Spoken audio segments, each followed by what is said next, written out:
तो चलिए question number 3 solve करते हैं। एक शंकु की ऊंचाई कितनी है? 15 सेंटीमीटर। और इसका आयतन कितना है? 1570 सेंटीमीटर क्यूब। तो इसके आधार की त्रिज्या ज्ञात कीजिए। तो मान लीजिए आधार की त्रिज्या कितनी है? r है। तो r क्या है? निकालना है। क्या करना है? r निकालना है। दिया क्या हुआ है? h दिया हुआ है 15 सेंटीमीटर। और क्या दिया है? आयतन। यहाँ लिख देते हैं क्या? अल्लाह ने इधर सुनो। शंकु का आयतन कितना दिया हुआ है? 1570 सेंटीमीटर क्यूब। शंकु का आयतन क्या होता है? 1/3 पाई r स्क्वायर h। पाई r square h 1570 centimetre cube. 1/3 पाई का मान दिया है 3.14 ना, इंटू r स्क्वायर नहीं पता, h 15 centimetre equal to 1570 centimetre cube. क्या करना है? r स्क्वायर को रख लेना है, बाकी सबको ले जाना है कहाँ? गंगा के घाट। ये 3 बटे में है इधर गुना में, और ये बटे में है तो भागा में सेंटीमीटर, और ये ऊपर में सेंटीमीटर क्यूब। एक को कटेगा तो 2 को बचेगा ना। अच्छा एक बार में लिख देंगे। अच्छे अभी इधर करते हैं। r स्क्वायर बराबर क्या लिखेंगे? कुछ कटेगा। अच्छा देखते हैं 1570 इंटू 3, और जैसे नीचे वाला पॉइंट हटाएंगे 100, और बटे में नीचे कितना? 314 इंटू 15, ये सेंटीमीटर स्क्वायर बचेगा ना। r स्क्वायर बराबर क्या होगा? देख जो जो कटेगा काट। अभी जो कटेगा वो है 3 5 15, और ये कटेगा क्या होगा? 5 3 15, 5 एकम 5, 5 एकम 5 और 5 4 20। अब देखो ये गया मामा घर सीधा सीधी, तो बचा कितना? 100 सेंटीमीटर स्क्वायर। अब आपको पता है r स्क्वायर इधर है, इधर वर्ग है, उधर जाएगा तो वर्गमूल। 100 का वर्गमूल क्या होता है? 10 centimetre. This is your answer. ये तो एकदम हलवा है। क्या? एकदम आसान है ना, समझ में आ गया होगा आप लोग को, कोई दिक्कत नहीं ना। ठीक, तो ध्यान दीजिएगा, आज हम लोग प्रश्नावली 11.3 का क्वेश्चन नंबर 4 सॉल्व करेंगे। क्वेश्चन कहता क्या है? बड़े ध्यान से सुनो। यदि 9 सेंटीमीटर ऊंचाई वाले एक लंब वृत्तीय शंकु का आयतन कितना दिया हुआ है? 48 पाई सेंटीमीटर क्यूब, तो इसके आधार का व्यास ज्ञात कीजिए। तो चलिए सॉल्व करते हैं। सबसे पहले हम एक लंब वृत्तीय शंकु बनाते हैं। ठीक है, ये क्या है? शंकु है। क्या है? शंकु है, जिसका व्यास ये कीजिए। क्या व्यास? इसकी ऊंचाई दी हुई है कितनी? कितनी? 9 सेंटीमीटर ऊंचाई दी है, और कुछ नहीं दिया है। और क्या दिया है? और क्या दिया है? और दिया है आयतन। तो ध्यान दीजिएगा, माना माना माना शंकु का त्रिज्या, यस त्रिज्या बराबर क्या होगा? r। इसलिए व्यास बराबर क्या होगा? आपको व्यास निकालना है ना। व्यास क्या होता है? व्यास क्या होता है? व्यास त्रिज्या की दोगुनी होती है। कितनी होती है? और त्रिज्या जब निकालते हैं तो व्यास की आधी होती है। जब व्यास दिया रहे तो त्रिज्या उसकी आधी होगी, जब त्रिज्या दिया रहे तो व्यास उसकी दोगुनी होगी। बात समझ में आ रही है? चलिए, ध्यान देने वाली बात यह है कि शंकु का आयतन, क्या बाबू? आयतन कितनी दिया हुआ है? 48 पाई सेंटीमीटर क्यूब, और इसका जो फॉर्मूला में बैठता है वो 1/3 पाई r स्क्वायर h। और एक चीज लिखने भूल गए हैं, वो क्या है? ऊंचाई। क्या बाबू? ऊंचाई h बराबर कितनी दी हुई है? 9 सेंटीमीटर। तो यहाँ क्या कर देंगे? 48 पाई सेंटीमीटर क्यूब। अब क्या करेंगे? सबका वैल्यू डालते हैं ना। 1/3 पाई। एक काम करो, इधर भी पाई है, इधर भी पाई है, पाई पाई कैंसिल। ठीक है ना। तो क्या करेंगे फिर? r स्क्वायर तो रहने देंगे। h कितना है? 9 सेंटीमीटर। उधर कितना बचा? 48 सेंटीमीटर क्यूब। कोई दिक्कत? चलिए इधर आते हैं।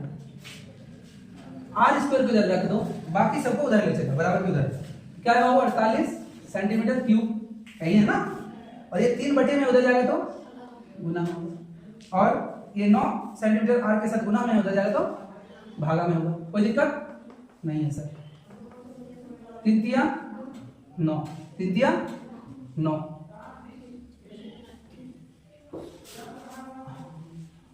यहाँ क्या हो जाएगा? 3 9 और कटेगा ना, काट दो।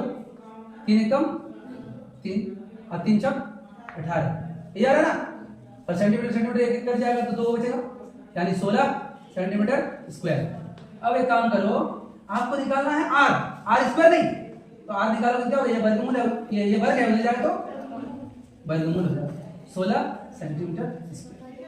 आपको पता है 16 का वर्गमूल कितना होता है, कितना होता है 4 सेंटीमीटर, होगा ना, नहीं होगा।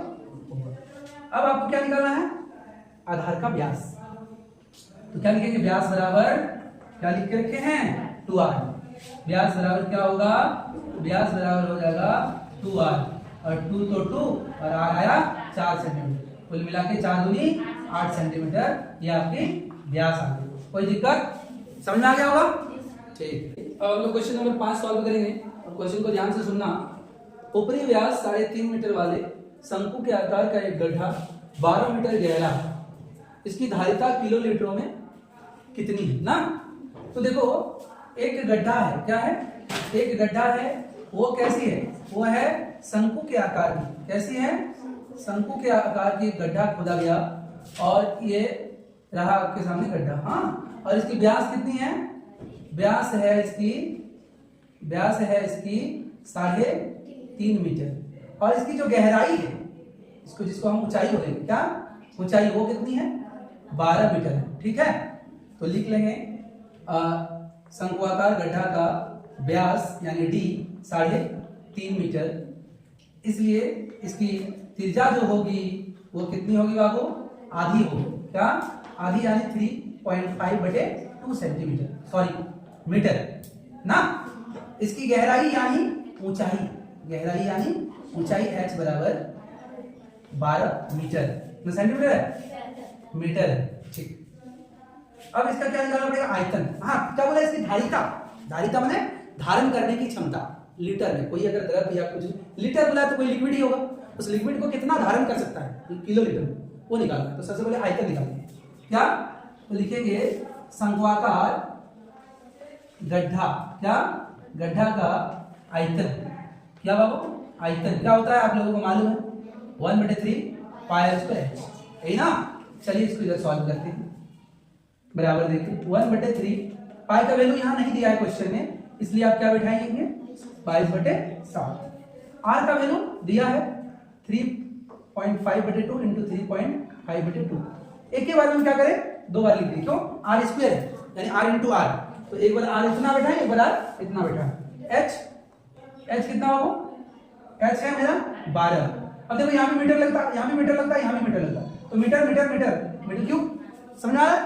चलिए अब कुछ कटेगा तो काट लो, ये 7×5 = 35 यानी 0.5, और कुछ ये कटेंगे, क्या हो 6, और इससे ये कट जाएगा तो 3, और ये 3 3 ये भी खत्म, तो बचता क्या है 22 इंटू 0.5 इंटू 3.5 मीटर क्यूब, यही है ना, यही।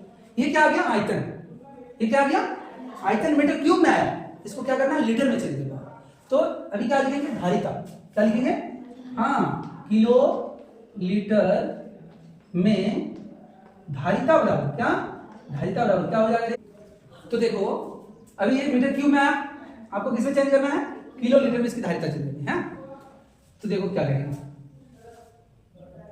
पहले इसको लीटर में करेंगे, क्या करेंगे लीटर में, फिर लीटर को किलो लीटर में करने के लिए क्या करना है 1000 से भाग देना, वही चीज हो जाएगा। हाँ तो देखो क्या करेंगे, ये नीचे लिख देते हैं 22 0.5 इंटू 3.5, मीटर क्यूब को लीटर में बदलने के लिए क्या करते हैं 1000 से गुना करते हैं, ये आ गया लीटर। और जब लीटर को फिर क्या करेंगे किलो लीटर में चेंज करेंगे तो 1000 से फिर भाग देंगे, तो कुल मिला के 1000 कट गया, जो बचा वही बचा, बात समझ आ रहा है, यहाँ 1000 से भाग देंगे तो क्या हो जाएगा किलो लीटर। फिर से सुनो, इस पूरे मीटर क्यूब को लीटर में चेंज करने के लिए 1000 से गुना करेंगे, और फिर लीटर को किलो लीटर में चेंज करने के लिए 1000 से भाग देंगे, क्योंकि 1 किलो लीटर बराबर होता है 1000 लीटर। तो फिर क्या हो जाएगा बाबू, ये पूरा पूरी कैंसिल हो जाएगा, हाँ बोलो, और पहले पॉइंट बढ़ जाएगा, यानी 38.5 क्या kilo litre. This is your answer. कोई दिक्कत है, ठीक।